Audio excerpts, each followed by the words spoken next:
Assalamualaikum warahmatullahi wabarakatuh. Selamat berjumpa lagi dalam pembelajaran bahasa Indonesia.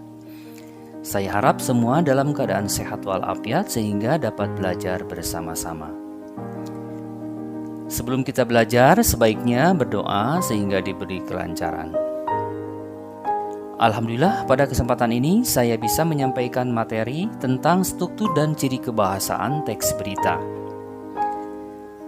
Seperti sudah dijelaskan pada pembelajaran sebelumnya, bahwa berita merupakan sebuah informasi yang sifatnya fakta yang sedang terjadi maupun sudah terjadi dan disampaikan melalui perantara media, baik media elektronik maupun media cetak. Penyampaian berita juga bisa melalui mulut ke mulut dan harus merupakan sebuah kenyataan, bukan karangan fiktif atau cerita yang dibuat-buat. Teks berita dibangun oleh struktur dan ciri kebahasaan. Struktur teks berita meliputi kepala berita, tubuh berita, dan ekor berita. Berdasarkan struktur berita, informasi-informasi dikelompokkan menjadi dua bagian, yaitu berupa informasi yang penting dan informasi yang kurang penting. Dengan struktur tersebut, maka susunan informasi dalam suatu pemberitaan tersaji dalam pola piramida terbalik.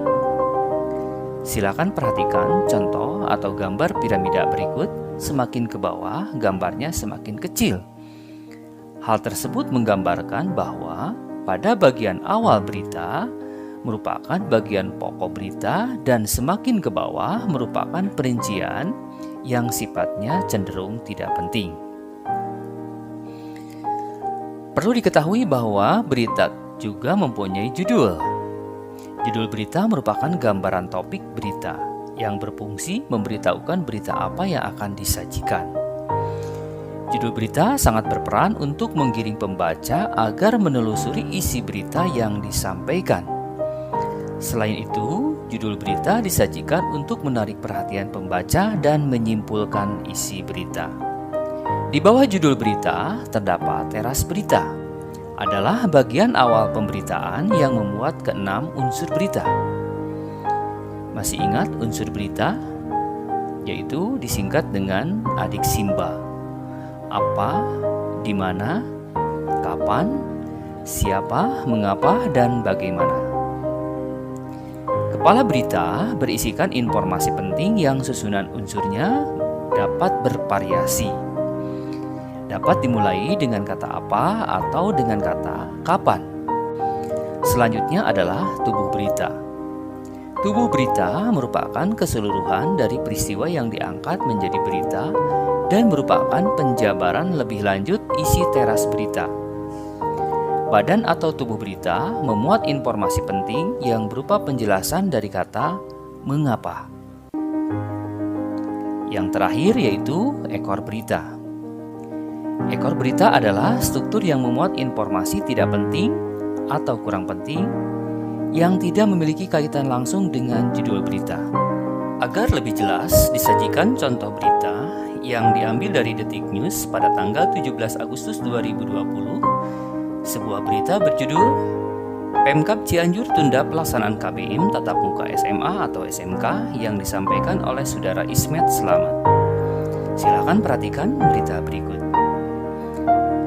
Kalau dianalisis, berita tersebut pada bagian awal atau paragraf pertama termasuk kepada kepala berita, sedangkan paragraf kedua dan seterusnya kecuali paragraf terakhir termasuk kepada tubuh berita dan paragraf terakhir termasuk kepada ekor berita. Selanjutnya adalah ciri atau kaidah kebahasaan teks berita. Kata-kata dan kalimat-kalimat dalam teks berita memiliki kaidah atau aturan tersendiri. Kaidah-kaidah tersebut dapat dijadikan sebagai ciri ataupun pembeda dengan jenis teks lainnya. Kaidah yang dimaksud adalah sebagai berikut. Pertama, menggunakan bahasa yang bersifat standar atau baku. Hal ini untuk menjembatani pemahaman banyak kalangan karena bahasa standar lebih mudah dipahami oleh umum. Kedua, menggunakan kalimat langsung sebagai variasi dari kalimat tidak langsungnya. Kalimat langsung ditandai oleh dua tanda petik ganda dan disertai keterangan penyajinya. Penggunaan kalimat langsung terkait dengan pengutipan pernyataan-pernyataan oleh narasumber berita. Ketiga, menggunakan konjungsi bahwa yang berfungsi sebagai penerang kata yang diikutinya. Hal itu terkait dengan pengubahan bentuk kalimat langsung menjadi kalimat tidak langsung.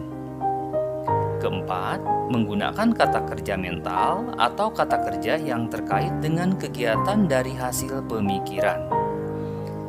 Kata-kata yang dimaksud yaitu misalnya menduga, menganggap, menyimpulkan.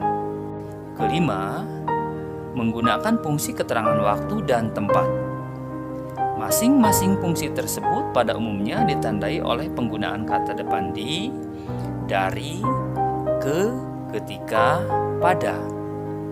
Dan yang terakhir, keenam, yaitu menggunakan konjungsi temporal atau penjumlahan, seperti kemudian, sejak, setelah, awalnya, dan akhirnya. Hal ini terkait dengan pola penyajian berita yang umumnya mengikuti pola kronologis atau urutan waktu. Untuk lebih jelas mengenai kaidah kebahasaan teks berita, berikut ini disajikan contoh mulai dari bahasa baku, kalimat langsung, konjungsi bahwa, kata kerja mental, keterangan waktu dan tempat, serta konjungsi temporal atau penjumlahan.